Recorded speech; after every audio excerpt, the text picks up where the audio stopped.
nutrition for optimal health and performance. I always want to put a disclaimer, because I'm a guest speaker for Esplanade, so this is not Esplanade's thing. They're not taking any sort of ownership of anything that I say. It's not professional opinion. But on the same token, even though it's a professional opinion, it's just education. Don't go and say, well, Eric tried to do this, and all of a sudden you have a bad reaction. So basically, it's just education, and don't take it as medical advice or even recommendations. There, that's my disclaimer. So here are the key concepts we're going to go through. Nutrition and GI health, we're going to go over. Detoxification and elimination support.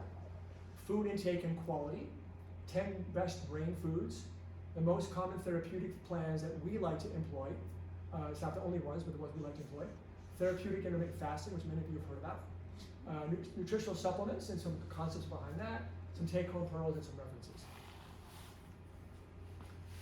So, years ago, everyone used to think that the GI tract, our gut from our mouth all the way down to the bottom, was just a tube to allow absorption of nutrients and elimination of waste. And that was probably the prevailing theory for probably the last 20 years ago.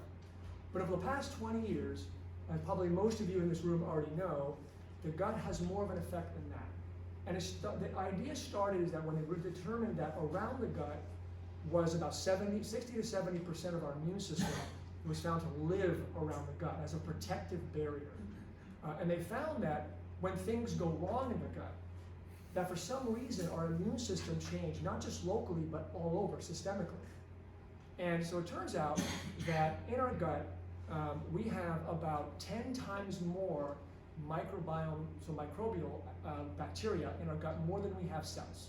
Imagine that, 10 times more. So people have wondered, what controls what? Do we control our gut? Does our gut control ourselves?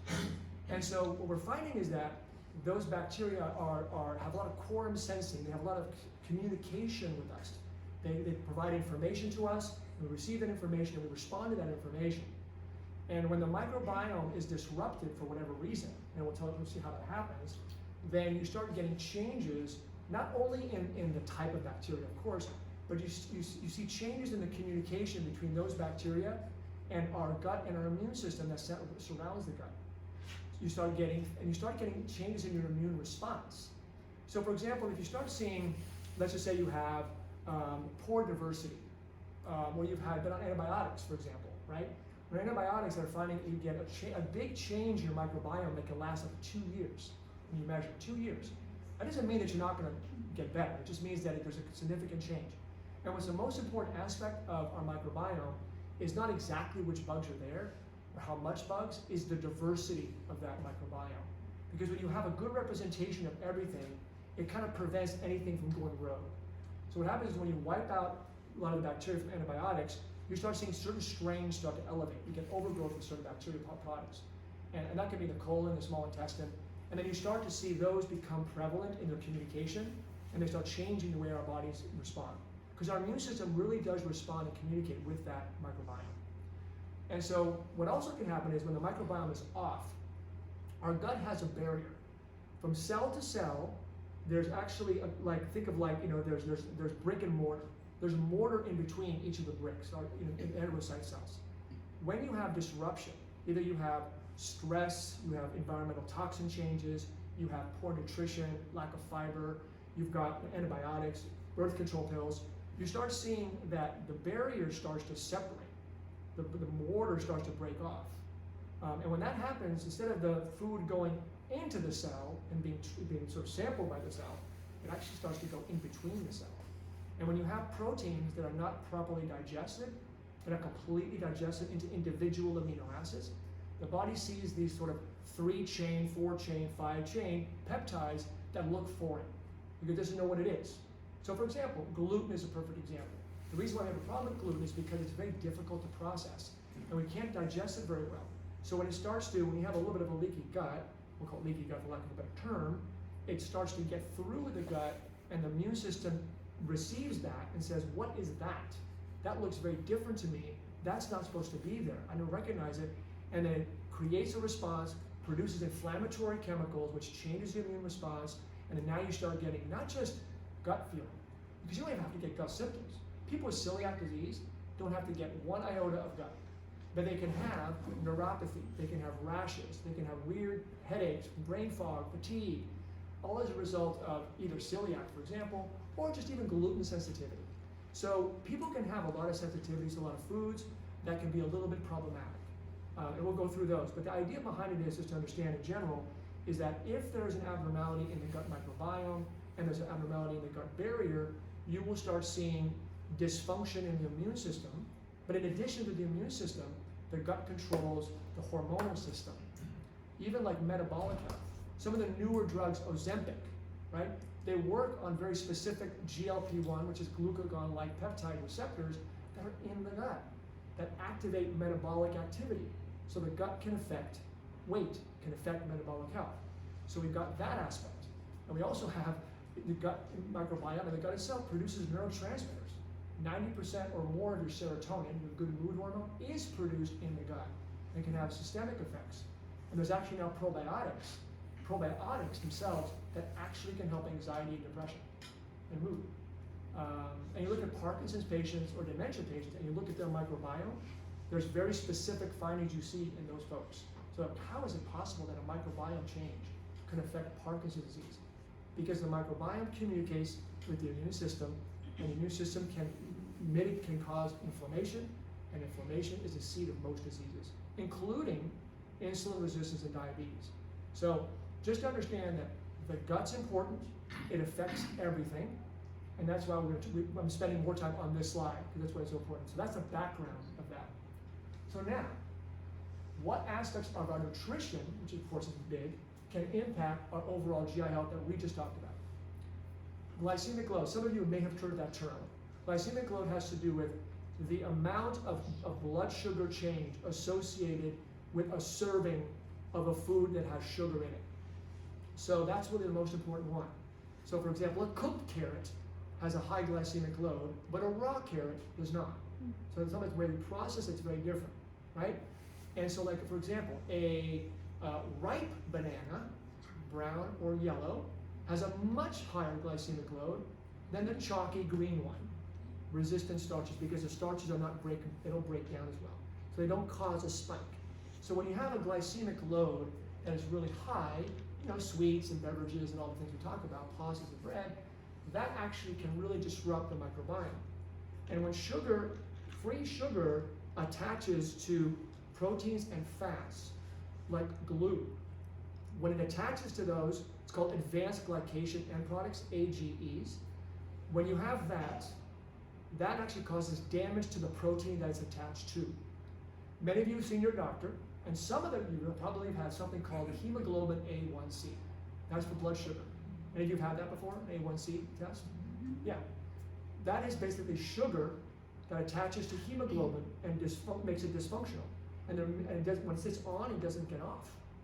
So now, well, maybe we can use hemoglobin A1C to see how the sugar's been doing for the past, 3 months? Because the blood cells last about 3 months. And that's why, so the more glycation you have in your system, the higher the hemoglobin A1C. And that, of course, determines diabetes and so forth. But it gives you an idea that if my A1C is high, not only am I having diabetes, but I'm probably having a lot of negative effects of sugar on inflammation and cell function and all that. So glycemic load is important for the cells in your gut as well, the same way. Macronutrient composition, like what is my nutrition made of? Carbohydrates, proteins, fats. That makes a difference. What type of sugars, what type of proteins, what type of fats. And if you have too much saturated fat, that actually will disrupt your microbiome and disrupt your whole barrier. However, polyunsaturated like fish oil, flaxseed, and borage oil, the healthy omegas, those actually are more, they shore up the barrier and they actually improve the microbiome. So it's not all fats are alike. And trans fats are those fats, as you know, they're basically vegetable oils that have been overheated and the bonds have been shifted, and now they become very problematic because they're not metabolizable. And they get stuck in us, and they get stuck in our cell membranes, and they cause inflammation. And now foods are starting to remove trans fats from all their labels, which is good. But just to know that when you heat, that's why you don't really cook with vegetable oil versus cooking with coconut oil, avocado oil, because you're basically creating a trans fat when you do that. You don't use canola oil and vegetable oils. They're fine when they're not processed, but mostly they're processed. So the composition of your macronutrients do make a difference in terms of your microbiome. Carbohydrates, there's those that are metabolizable by us, and there are those that are not metabolizable by us, aka that is going to be fiber. Fiber is what is consumed by the bacteria in our gut. We cannot consume them. We cannot process them, or no, can we actually take them up? They don't serve as a caloric. However, they have a huge benefit for our microbiome because they feed the bacteria. They're great for cardiovascular, especially soluble gel-forming fibers, and they're great for bowel movements, especially the insoluble ones like citrusel, mental cellulose, and some of the legumes and nuts and seeds. So those carbohydrates are beneficial because they're not something that we're actually absorbing or we're using to manipulate our system in a positive way. And if we don't, and in America, we tend to have around 10 grams of fiber per day, and we should have about 25 to 30 grams of fiber per day. And in Japan and in some of the blue zones, they've got like 100 grams of fiber per day. 100. So we're not even close to what we should be. And their microbiome is much more perfect than ours, for sure. Phytonutrient. Phyto means plant. So phytonutrients are not essential nutrients. We don't need them to survive. The things we need to survive are fats, proteins, carbs, and then the micronutrients like vitamins and minerals. However, if we want to survive well, and if we want our bodies to adapt well, we need the genetic manipulation effects of plants and fruits and vegetables. Phytonutrients, the colors in the plants actually serve, as you probably imagine, they serve to protect the plant from environmental insults, whether they be insects or other environmental toxins. So they're actually stress response element, but like polyphenols and all the things you see.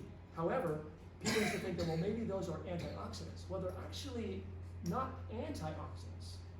They're actually pro-oxidants that our bodies see them as a slight stressor, like exercise, and creates an adaptive response to that. And the body goes, wow, this seems a bit foreign to me, but maybe I should go ahead and adapt.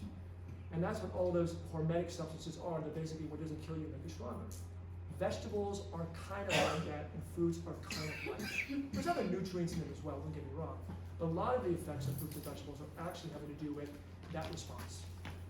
And the colors matter. Every color is a different function. Orange and yellow is carotenoids, good for the eyes, and then blues, are probably, and purples are probably good for cardiovascular and cancer. So they all have a different effect.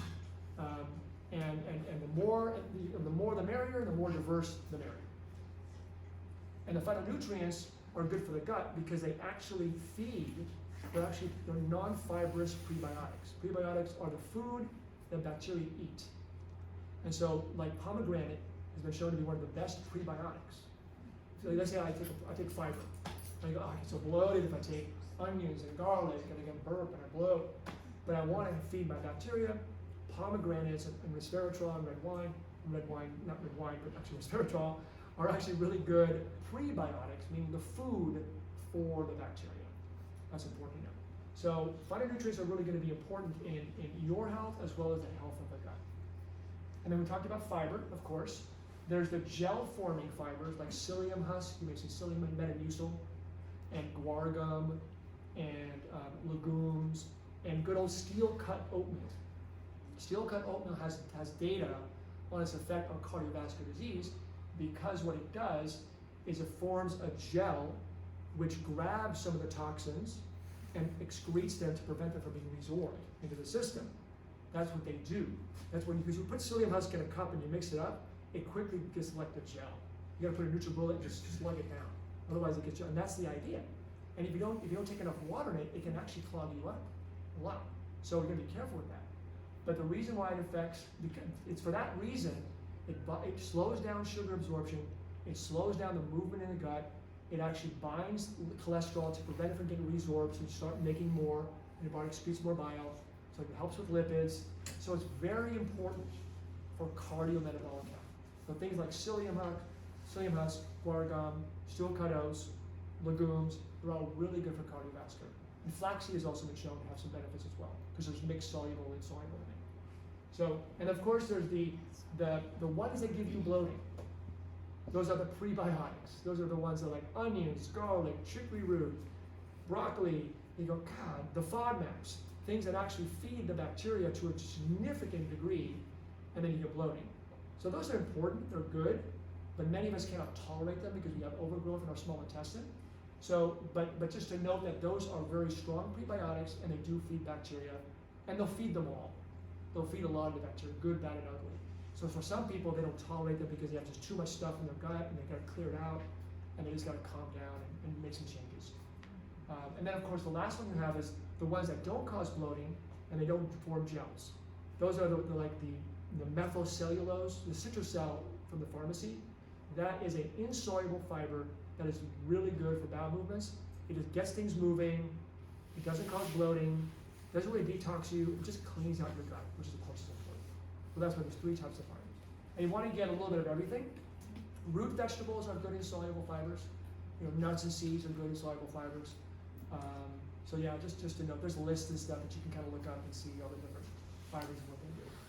Now, fiber's important because it'll affect the detoxification pathways. It'll affect the metabolic health as we talked about, and of course it can affect the gut as well.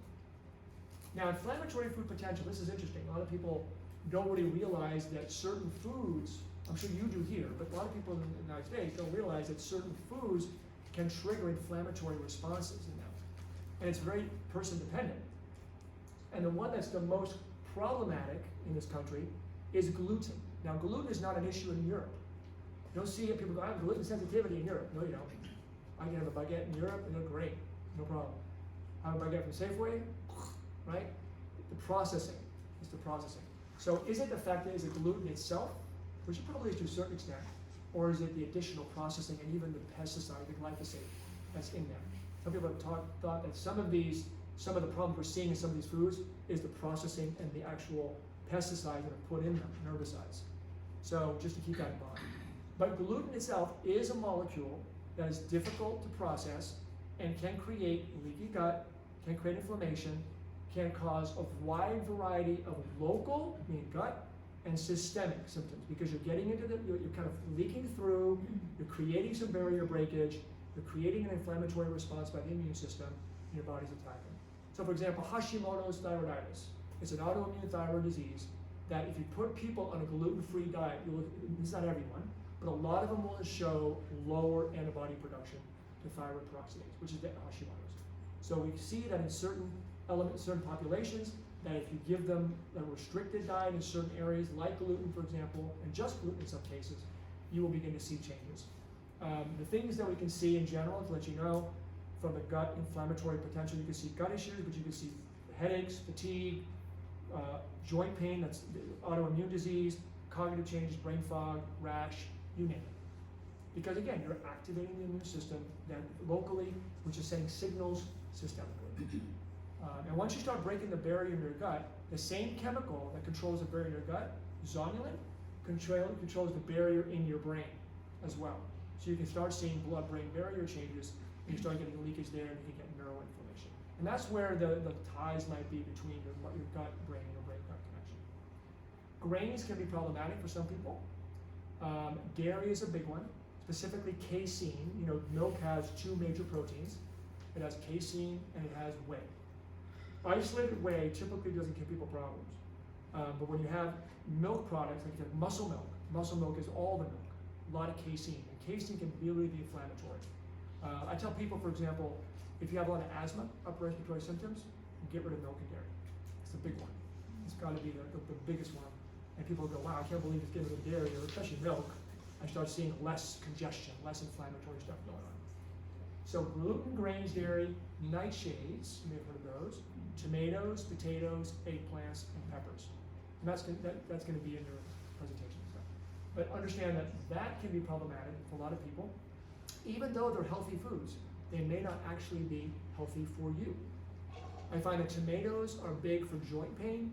I've seen ketchup become a problem for joint pain. So when you do when people do elimination diets, we have them try to remove nightshades as well, because it can be inflammatory for some people. And of course, processed soy, not clean like tofu, but like soy sauce and processed soy can be inflammatory as well. Those are the ones that we tend to focus on the most.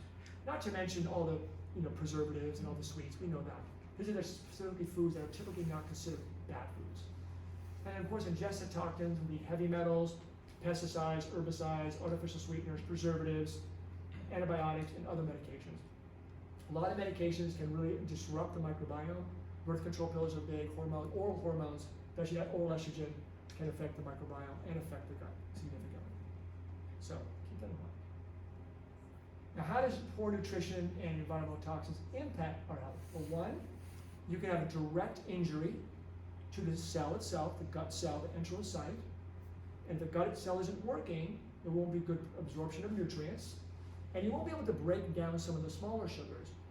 Many of you may have had some experience with lactose intolerance. Some people do. Lactose is broken down by an enzyme called lactate. It's a two sugar molecule. But that breaking down of those small molecules, the smaller ones, are done in the intestinal tract. We have enzymes produced in our intestinal tract that break it down.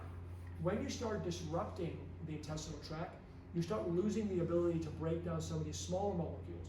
So like you can get ebbs and flows in lactose intolerance. If there's more stress, if your diet sucks, if you're on medications, whatever, genetic, then you can start seeing changes in, like you'll feel bloated and diarrhea with lactose when other times you wouldn't feel that. So it can vary. But if your gut starts to get dysfunctional, you will start losing the ability to produce those enzymes, which are really produced by the brush borders of the cells, and they allow for the digestion of these smaller molecules, sugars and proteins. It also affects the gut microbiome, the bacteria diversity. We talked about that. And when you have poor diversity in your gut of your microbiome, that can cause a tremendous amount of issues with communication, as we mentioned. It can change the barrier, all those stuff. So we really want to make sure that we have good, healthy diversity, and a really good, healthy diet, which we'll talk about, can help to optimize that diversity. Some people have problems with too much bacteria in their gut, specifically their small intestine, where there should be a lot, unlike the colon, where there's a lot normally. And then you'll start to notice you'll eat certain foods and you'll get really bloated, but you cannot pass that gas. It's stuck. That's called small intestinal bacterial overgrowth. That is due to stress, poor gut motility, things aren't moving quickly, so they kind of grow, pond versus a stream effect, and also being on antacids like PPIs. What it'll do is we change the acid production of your stomach, it allows for more bacteria to grow, because the acidity in your stomach, low pH of 2, is kind of an antiseptic. It prevents things from growing. So, and of course yeast overgrowth can occur as well. So just to note that your nutrition can affect your gut. Too much sugar can enhance yeast overgrowth. And then of course lastly, the gut barriers we talked about already. There's a lot of protective layers, mucus layers in there, and that can be disrupted. You start seeing more leakage. And even some of the bacteria in your gut that normally are there, if you have a barrier disruption, the bacteria in your gut actually leak into your circulation. And the sugar molecules actually trigger an inflammatory and immune response. And that's why, like after you eat, you might, like a couple hours later, you might feel kind of fluey or not feeling well. We think it's because there's some transudation of leakage of some things, whether it be food or bacteria, around your gut and circulation that triggers an immune response.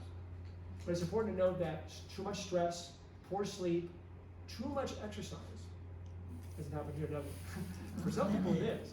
Like my wife, well, too much exercise can have a tremendous impact on your barrier. Marathon runners, for example, can have huge leaky gut issues, much more inflammation, and get more sick after that for the first 2 weeks after a marathon, because they're pounding the system so much.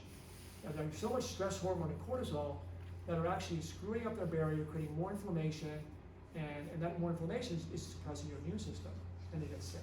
So it's all about finding that healthy balance.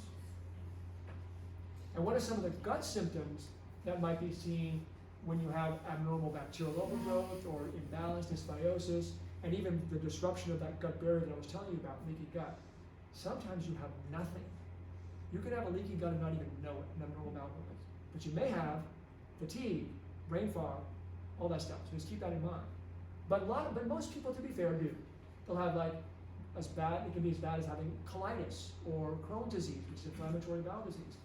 You can have good old IBS, a little bit of constipation, a little bit of diarrhea, a little bit of cramping, a little bit they call visceral hypersensitivity. It means that you're more sensitive to pain, kind of like fibromyalgia of your gut. Where all of a sudden, God, this feeling so uncomfortable, it hurts. Nothing's going on, it's just that your brain, your chemicals are changing your gut so that you're much more sensitive to pain than you normally would be. And of course, straight abdominal pain, and of course, bloating. So those are the things we tend to see when we've got, gut issues and food gut issues. I'll kind of go through this really quickly, but how do gut barrier dysfunction and altered bacterial microbiome affect your gut-body connection? How do we do this? Well, just to make it simple, there's immune system changes. Keep it simple. I don't want to go over the different things, but generally speaking, your gut microbiome is like the umpire. When it's healthy, it regulates your immune. Think of a seesaw. It kind of regulates your immune system. You're not too much on TH2, which you have more asthma, TH1, infections. So what it does, it kind of keeps it balanced. So we have a healthy microbiome, healthy diversity, healthy barrier. Your immune system is kind of cool. It responds when it needs to respond, but doesn't over-respond. Keeps it balanced. And if you don't have that problem, or you have that problem, then you have autoimmune disorders, rashes, chronic recurrent infections. That's common. So sometimes when you start seeing I have these issues, maybe part of my problem, not all of it, could be related to my gut, and maybe I can make some changes there. A lot of inflammatory chemicals get released. That's the cytokine thing I see there. That like fatigue, and you might get like when you get a flu, you get release of these two chemicals, IL-6 and TNF-alpha. Doesn't matter, means nothing to you, but these chemicals can cause inflammation like fatigue, pain, mood changes. And if you look at people with fibromyalgia, right, we go, wow, it sounds like I have a chronic flu. You're right, that's exactly what it is. It's because you have these low-grade inflammatory chemicals in your system, for whatever reason, that are there. And that can also be attributed to gut issues as well. You get, again, you get loss of the barrier as well. And what's interesting also too is people don't also realize that in your gut, you have a lot of cells that secrete histamine, right? Allergy histamine. So when you have gut disruption, histamine gets released. And when you have too much stress from your body that goes into your gut, it triggers more histamine release. So imagine if I'm having a problem with my gut, I'm overstressed, I get more histamine release, I feel like I'm having allergies. But the problem is, you go to the allergist and they say, I don't know what I'm allergic to. The allergist goes, you have nothing allergic to, and you may not be. And there's a condition called, you may have heard of it, for short it's called MCAS, mast cell activation syndrome. And what that basically is your mast cells get just overactivated. And a lot of that can be genetic and environmental, but it can also be from your gut. And so when people go on antihistamine, they feel better, but they don't know there's no allergy shots to be given. So in many cases, they're having a problem with hyperrelease, which can be from your gut. So allergy-like symptoms without allergies. Keep that in mind. And then, of course, you can get autoimmune response to the bacteria in your gut that go into your circulation. And that's associated with cardiovascular disease. Anything that's driving inflammation, anything that drives inflammation chronically will lead to every single disease, period. Whether it be Alzheimer's, dementia, whether it be diabetes, whether it be cardiovascular disease, too much inflammation is extremely, it's like shooting, mass shooting, where it is, in your gut, in the body. So we need inflammation for immune function, but we need to tether it, we need to put it on a leash. And if it's not on a leash, you get bad diseases that occur. So what do we do? Many of you may have heard of the 4R program. That's sort of the functional medicine tenets. Remove, replace, repair, reinoculate, and the 5th R on the bottom there, rebalance. So what are we removing? We remove all the crappy foods. Start with that. You take things out, take all the environmental toxins you can, take all the crappy foods, do elimination diet if you want. Do it for a few weeks. Replace. As we get older, we lose the ability to produce hydrochloric acid, which is in our stomach. So you go on antacids, because you have reflux. Well, that's fine, you'll feel better because you won't be as burning. But in reality, your problem is maybe not so much you have too much acid, is you don't digest well. And many of you may have tried this. She goes, I took some apple cider vinegar and my reflux got better. I took a couple of digestive enzymes, I felt better. Because you're giving the resources for your stomach to work better so it doesn't reflux, it goes forward, not up, right? So replace means if you need it, not if you don't need it, try some hydrochloric acid, try some apple cider vinegar, try some digestive enzymes, all of which can change with stress and age and chronic disease. And then you want to repair. We talked about the gut can be dysfunctional. Well, there's actually well-studied nutrients. Aloe is actually one of them. Glutamine is another, it's an amino acid, that have been shown to be very helpful in helping the barrier disrupt, the barrier change, and helping healing the gut that can occur from a variety of reasons. As a matter of fact, with chemotherapy, they'll often give glutamine because you get repair of the gut that's been trashed from a chemotherapy.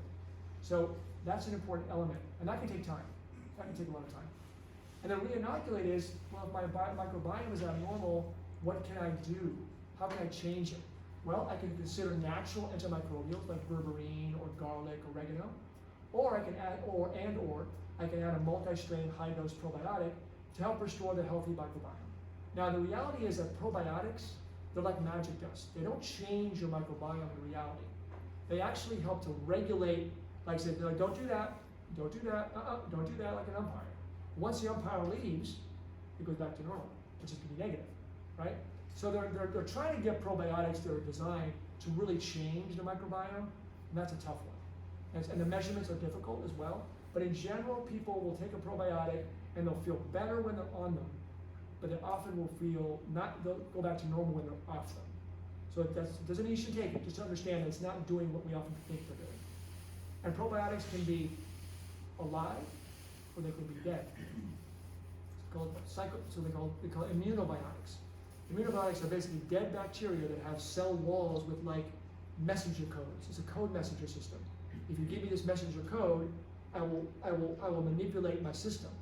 Whether you're dead or alive, that code is still there. So that's why they found that bacteria in some cases don't even have to be alive. If they're alive, it's good because they proliferate and they do better. But there are many people who will find that who can't tolerate a lot of the bacteria, they can use just the dead bacteria and get some response to that. It's interesting new technology. And then rebalance means kind of like stress down, right? Stress down a little bit, because stress affects your gut. You don't know that. So just kind of do the mind-body influence, the yoga, the tai chi, the meditation, the things we do, the massage. The data on yoga and meditation is huge. The data on massage and vagal activity is huge. It's all out there. So, maybe I can do something out here, especially if I'm under a lot of stress and I've got irritable bowel. Maybe I never thought I could do a massage to help my gut. So just keep that in mind. And then detoxification, I won't spend too much time on this, but just to understand that our gut and our liver are really important in cleaning house. They take chemicals, make them water soluble, they make them ready for excretion, and there's a bunch of phases that happen in the liver, phase 1, phase 2, and a lot of nutrients and antioxidants and amino acids are really important for the detoxification to occur. So just make sure that when we're thinking about doing quote unquote detoxification, that you're really thinking about the nutrients that are necessary to make sure that you have balanced detoxification. Because as the liver moves through from phase 1 to intermediate phase to phase 2, and phase 2 means I'm ready to get rid of it, that intermediate phase was waiting for the bus is toxic. So like if you find that people are just churning through phase 1 and they're waiting on the bus, and all of a sudden they get a lot of intermediates and they don't have enough support for what we call phase 2, whatever that means, they can get sicker. So when you're doing detoxification, you have to understand that you got to support the phase 2. You got to make sure that you can take these people in the intermediate phase and move them through. Because if they're hanging out too long, Tylenol, they can actually cause Tylenol overdose, and that's what happens. You don't have enough good movement through. Tylenol will deplete a certain chemical that's really important in phase 2, and it's stuck there and it causes damage and kills it, liver. So just make sure that we have balanced support for detoxification. Bowel motility. Think of a pond versus a stream. When you have a pond, what do you see? Bacteria grow. When you have a stream, they don't. So the better your bowels move, the more motility you have, the less you will accumulate toxins, the less you will accumulate bacterial overgrowth, anything else that's going on. So you want to make sure that you have good bowel movements to allow the elimination of substances that make detox, because if, let's just say, you're not moving fast, and the liver is spilling things into the bowel that wants to detox, but you're just like trudging along, and it goes, well, this is too slow. I'm going to go back up. And it goes right back up to the liver. So for example, in women who have, let's say, they have estrogen dominance, means they have a lot of perimenopausal symptoms or premenopausal symptoms, they're bloated, irritable, all that. A lot of times you can see that by just getting their bowels moving more, right? Getting the estrogen eliminated and not recirculated, they can get improvements in their estrogen dominant symptoms. So just to understand that bowel movements and elimination are really important to enhance the effects of detoxification and elimination. And even good old cholesterol, right? Cholesterol makes bile? Well, if the bile is slow and the bile is constantly being resorbed back up, body goes, I don't need to make more bile, I got plenty, and the cholesterol can just rise. But if I go, well, if I could just get rid of some bile, then the bile will probably need to be made more, and the cholesterol will tap on cholesterol to make more bile, and the cholesterol goes down. So that's why in some of the medications we talk about for cholesterol are based on the notion of binding, gemfibrozil and all the other ones are based on binding bile, right, which enhances detoxification and prevents them from getting resorbed. That's important. And bowel motility can help prevent that resorption. Now, so what do? Detoxification, elimination. What's the action plan? Lots of fluids. I think we all know that. People say, well, how much? No one really knows. The popular response is half your weight in ounces. So if you're 150 pounds, 75 ounces. I don't really buy that because when we actually metabolize food, we make water. Sugar burns into water. So I think there's a certain fudging in it there a little bit. But if you take 5 or 6 glasses a day, and you guys are working out, take 2 of these, 24 ounces, that's going to get you 6 glasses. So if you can do that, I think that's pretty good for most people, unless you're on diuretic. 25 to 30 grams at least of fiber daily, which is tough. But if you have a lot of fruits and vegetables, nuts and seeds, and chia seeds, flaxseed, hemp seed, and all the vegetables and the root vegetables, you'll get that. But if you don't have that, you won't get that from food. Multi-strain probiotic can be helpful, as we talked about. Targeted nutritional supplements and functional foods that support detoxification, gut repair, and inflammation if you think it's necessary. Exercise and activity regularly. We know that people who exercise regularly have better bowel movements for obvious reasons. Healthy diet, stress reduction, mind-body health, like massage, like yoga, tai chi, meditation. And also don't forget the medical version, don't forget hypothyroidism, because hypothyroidism will slow everything down to include the gut. So that's important. And of course, rule out any medication effects. Now, if you want to, for bowel movement specifically, the magnesium that's not well absorbed, like milk of magnesia, which is magnesium hydroxide, or magnesium oxide, are the best magnesium forms for bowel. Mag citrate is often used, and that can work too, but I would say those are better because they don't get absorbed as well. They kind of cause an osmotic effect, and they pull water in, and they make you have like diarrhea or loose stools. Aloe vera, not aloe vera juice. Aloe vera, the leaf, aloe vera leaf extract. The outer leaf is an irritant, kind of like senna. It gets in there and just kind of irritates the bowel, and it causes the bowel to move. So aloe vera leaf extract and senna are things you can take periodically, maybe no more than 3 or 4 days a week, because you don't want to get too dependent on it, but it can really help with bowel movements in a pickle. And then Miralax, and of course good old, the insoluble fiber, Citrusel, which is methylcellulose and cellulose. So the key to it is to adopt a lifelong nutrition plan that limits excessive what? Excessive glycation. We talked about that sugar thing, right?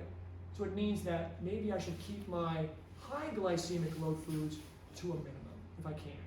So if I'm going to do sugar stuff, maybe I'll do berries versus a cookie, right? Because we'll do it anyway. But I mean, just try to think about the quality of the carb that you're taking. A starchy vegetable, a fruit versus, again, a cookie, for example. Apples with nut butter, for example. So they have glycation. Inflammation is a food creating inflammation. So the food itself, like saturated fat versus the omega-3s and omega-6s. Saturated fats are your classic butter, ghee, things like that. Ghee is not a bad thing, and I'm saying butter is not a bad thing. But if you have too much saturated fat, it can actually create more inflammation and more disruption. Inflammation, not just locally, but again, the whole body systemically. So you want to keep that to somewhat of a modest amount. And if it's a high quality one, like a good quality grass-fed butter, that's fine. But just don't overdo the lard and the bacon and things of that nature. Just take it periodically. The essential fats are different. If we're talking about the omega-3s, the omega-6s, the healthy ones, fish oil, flaxseed, chia seed, all that, those are healthy. Those are not like they have double bonds in them. They're not saturated with hydrogens. So they actually are things we actually need. We cannot make essential. We cannot make omega-3. We cannot make omega-6. It means we have to have it from our diet. And if we don't have it in our diet, it makes a big difference in how we are doing. So omega-3 and omega-6s, especially the healthy ones, are very anti-inflammatory. We know very well that fish oil, which you all know of, is a form of omega-3. It's the end product of the omega-3 pathway. And it is very difficult to make as we get older. We just cannot move down the chain as effectively as we'd like to be. So if I take flaxseed, which has a lot of omega-3, it's great.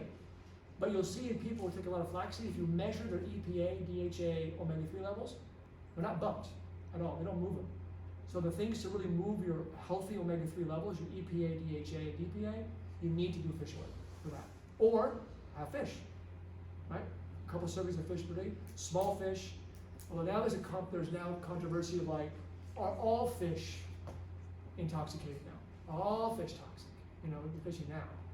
But what's nice about the good fish oil is they actually do distilling and they measure them, and they actually make sure they're like free of any toxic metals or any other impurities. So there's an advantage to that. But the smaller the fish, right? The smaller the fish, the less mercury they have in them, by definition. Now, in some exceptions, but in general, that's the key. So getting the chia seeds, the flax seeds, getting the fish, getting, you know, hemp seed oil, hemp seed protein are all really good ways of getting essential fats. And they have a positive effect on the microbiome and the dairy.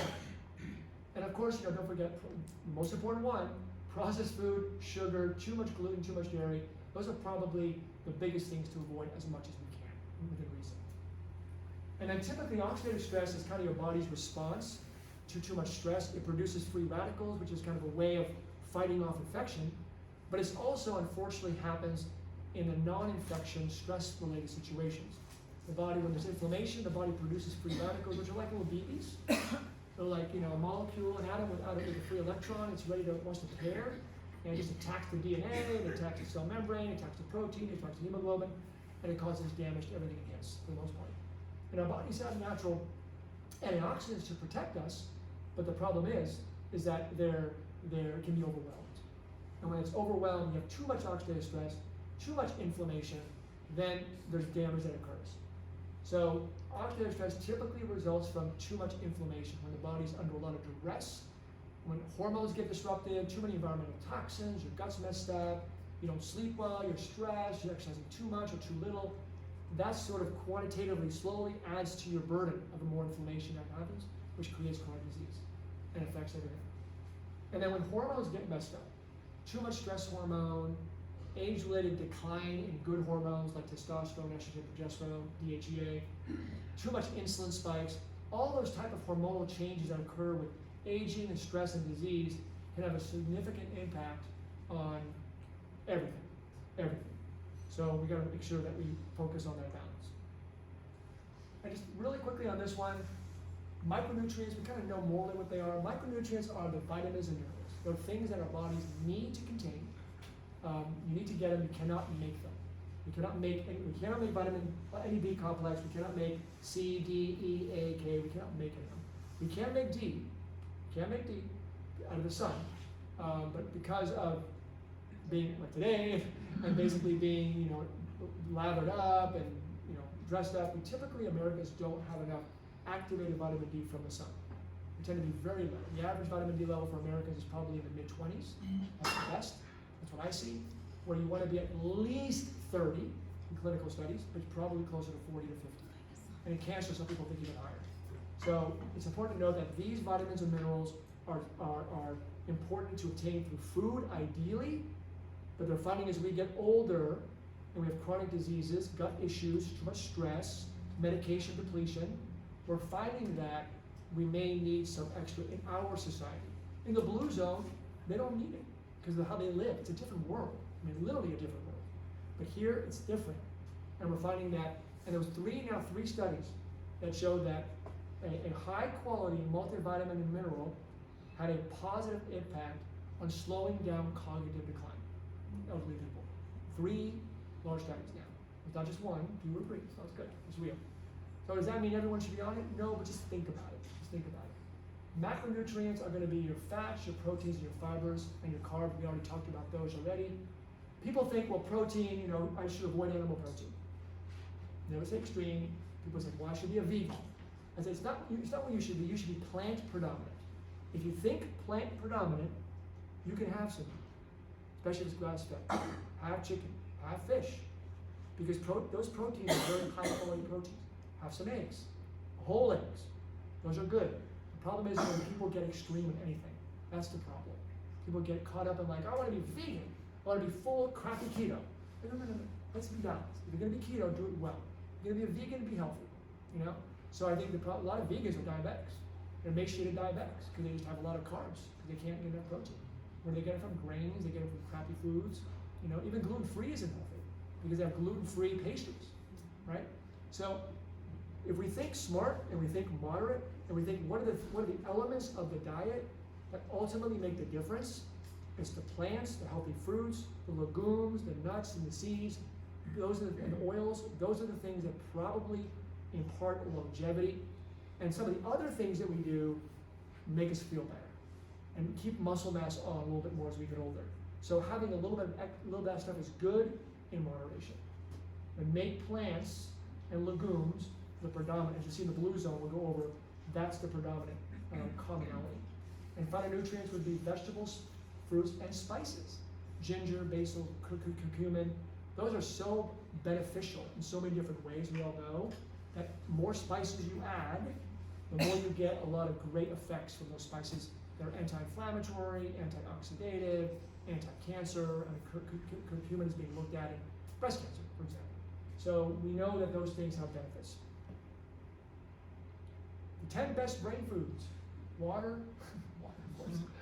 Wild salmon because of the omegas, zeaxanthin. Avocado because of the oils. Nuts and seeds. Eggs because of lecithin, choline, great for the brain. Don't rule out eggs. Coconut because of all the great medium chain triglycerides, which are great for the brain. Vegetables from the rainbow, broccoli, spinach, red peppers. Berries. Blueberries have been shown. A cup of blueberries can change functional MRIs in people to show better cognition. A cup of blueberries a day. Spices, sage, saffron, curcumin, ginger, cinnamon. Cinnamon is great anti-diabetic. Ginger is good for your gut in modest doses. Great anti-inflammatory. So again, great stuff. Dark chocolate, good stuff. Black coffee, good stuff. Black coffee is great. You know, just do decaf or less calf. You know, green tea, black tea, great stuff. Great stuff. Most common therapeutic food plans. We're going to spend more time next week, but I'll just introduce them to you, or in 2 weeks. Elimination diet is sort of a diet that focuses on removing the most inflammatory foods like gluten, dairy, soy, nitrates, and processed foods and sugars. And then which drive many of the chronic healthcare challenges we talked about already. Gut issues, chronic fatigue, fibro, musculoskeletal pain like joint pain, headaches, mood, gut, autoimmune, recurrent infections. Because it affects the immune response and affects inflammation. And it tends to be a diet performed for about 1 to 2 months. It's not a long-term diet plan. That's the MIDO. It's more about it's an experiment. I want to see, do any of these foods give me trouble at all? Maybe they don't. Maybe I'm fine. But I need to know that. So you remove them all, and then you reintroduce literally one at a time, which can take a while. And we'll talk about that later. But just to note that the reintroduction phase is critical, especially if you got better. If you didn't get better, then I didn't get better. I don't know. But if I'm going, God, my fatigue is so much better, my joint pain is better, but I have no clue which one it was. Then I gotta start adding them back and see if I get recurrence of symptoms. Low FODMAP, we're not going to talk about the FODMAP, but it's basically a type of diet that removes certain sugars, small sugars, that are prebiotics. They're actually the ones that feed the bacteria in your gut. When people have a lot of overgrowth, they are very sensitive to these sugars because they have so many bacteria overgrowth in their small intestine for a variety of reasons. Typically the garlics, the onions, and a variety of other foods.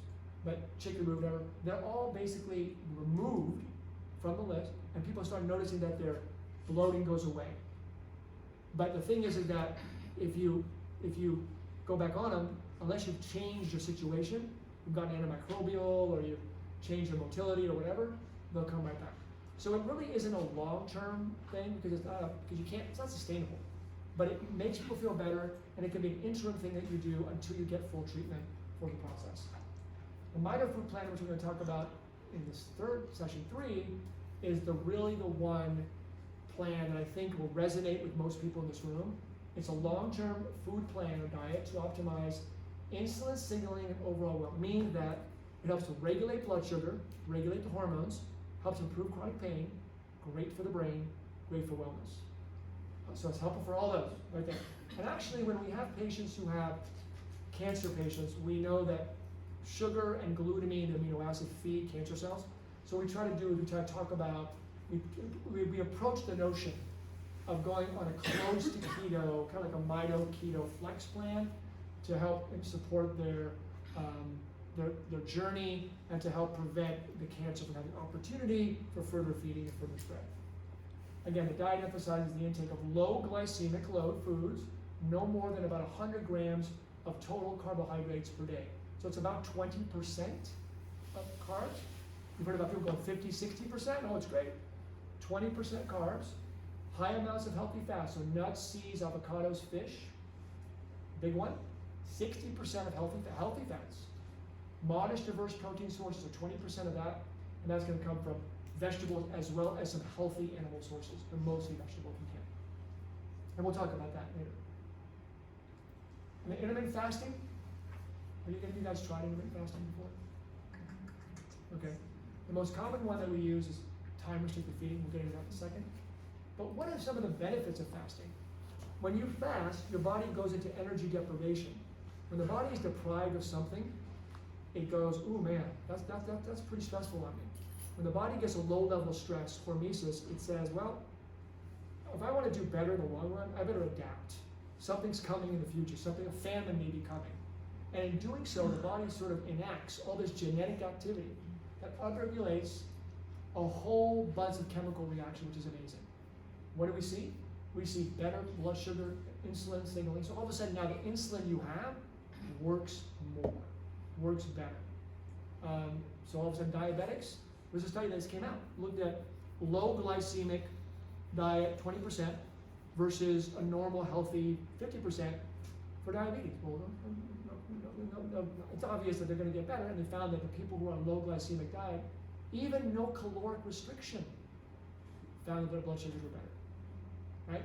So it's about the composition. So insulin signaling and energy metabolism are improved when you do intermittent fasting.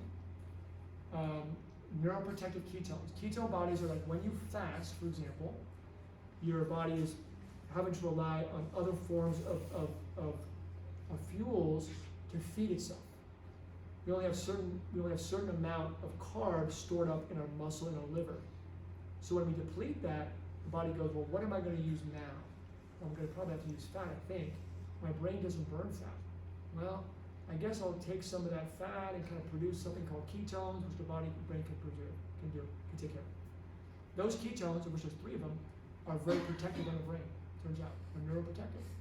And they can have a very good way of, they're utilizable. They're a form of energy that our brains can use. So ketone bodies are a good form for our brain, and they're very protective. So that's why people, when they do intermittent fasting, typically when you get past 8 to 10 hours or 12 hours, you start getting through ketosis. You start seeing ketosis. You see it more when you get to 24 hours, depending on the individual. And you can measure your ketones in your urine if you want. You can get a ketone sticks. So that's one of the things that happens. You also get that lack of nutrition, the lack of fuel coming in, is depleting your energy sources, and that depletion, those ratio changes, causes a signal to your body to improve your production of anti-inflammatory and antioxidative chemicals. Now people say, well, isn't vitamin C, vitamin E, vitamin A, aren't they great? Aren't they antioxidants? They are. But we have never seen any studies that show that vitamin C, vitamin E, or vitamin A, although they're helpful, they haven't changed longevity. They have benefits, don't get me wrong, I'm not trying to say that. But the things that have been shown to help longevity is when your body's producing your own intrinsic antioxidants. And the things that do that are certain foods like vegetables and fruits and curcumin, but also intermittent fasting. So intermittent fasting is really good at making your body produce more of its own antioxidants, like glutathione, so your body is self-protected. It's not relying on some external source, it's self-protecting. And also the mitochondria, which are little organelles in our cells, that actually make our energy, that fuel our energy. Those are the engine of our cells. And with chronic disease, most chronic diseases, there is thought that there is a degeneration or a damage to the mitochondria, which produce energy. And so you get a lot more inefficiency of the mitochondria, you get too much free radical production by the mitochondria, and you get more damage. So when you fast, you actually enhance the repair and the reproduction, like the recycling of these mitochondria. And that's been shown. And also all the auto-digestion, we are constantly doing cleaning house.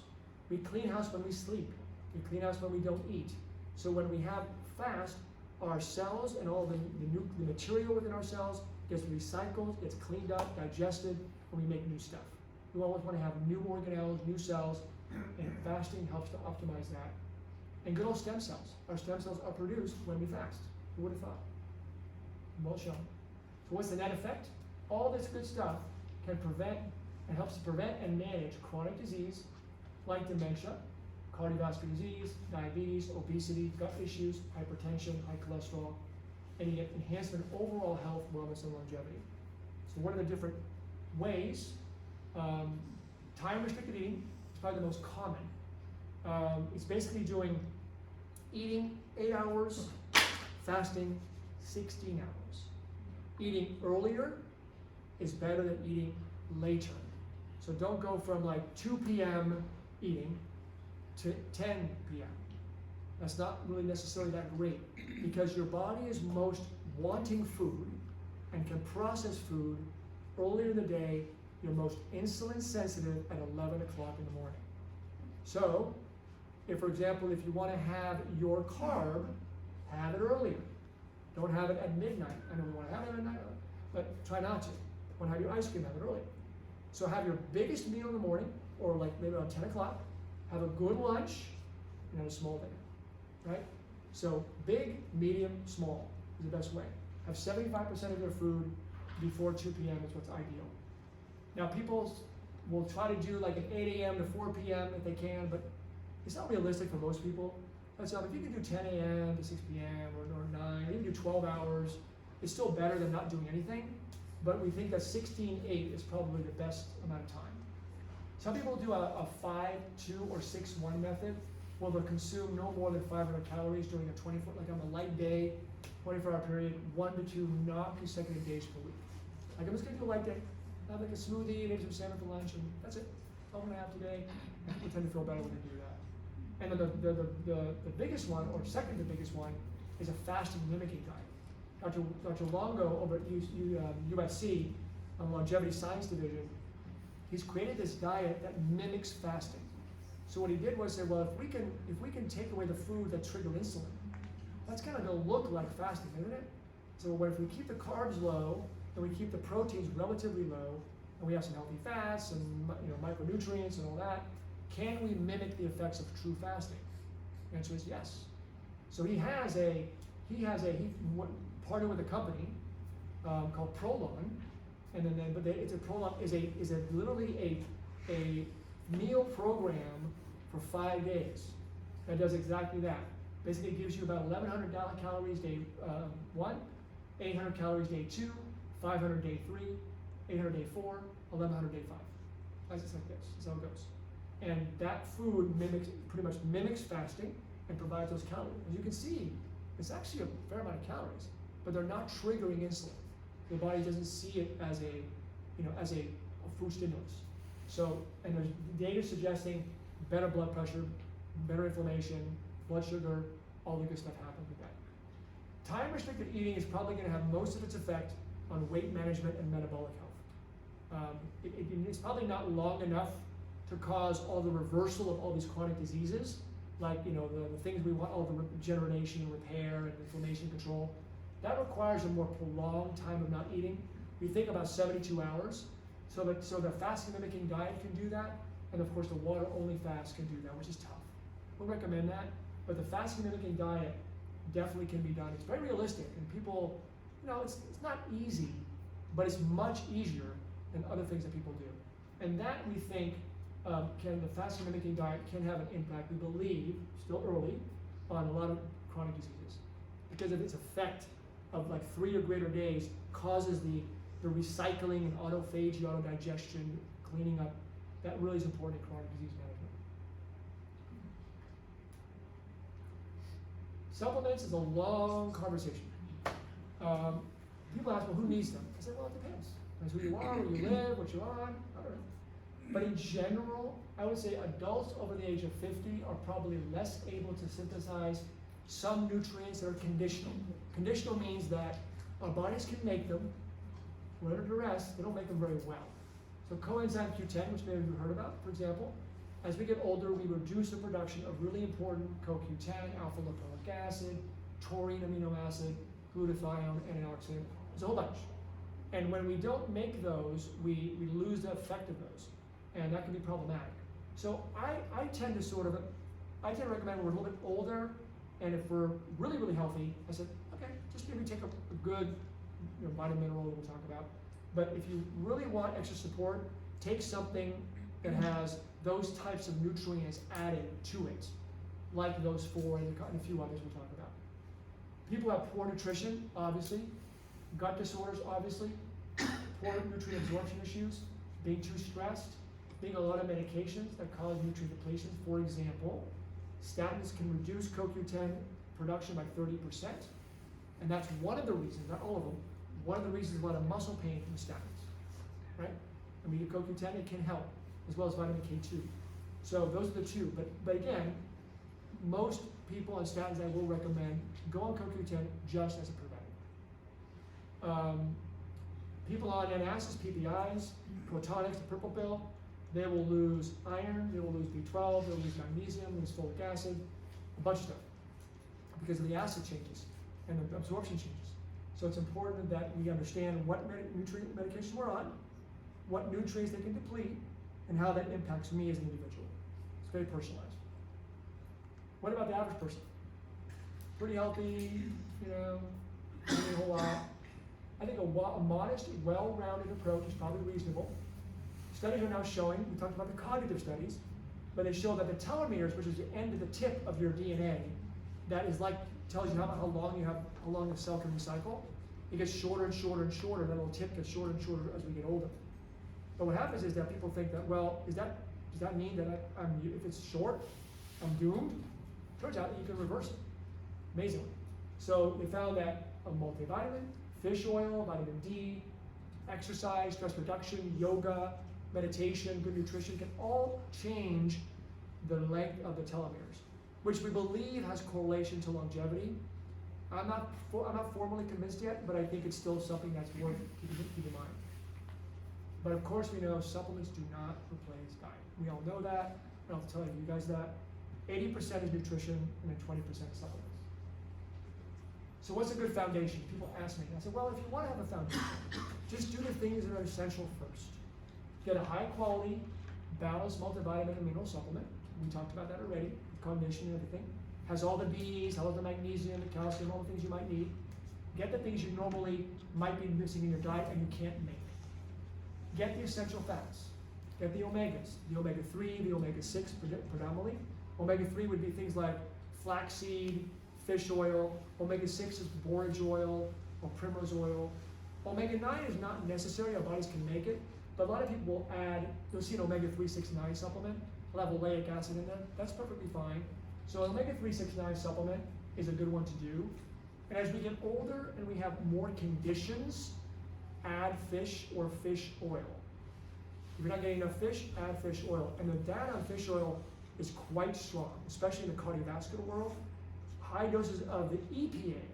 People say, which of the omega-3s is important for cardio and arthritis and brain?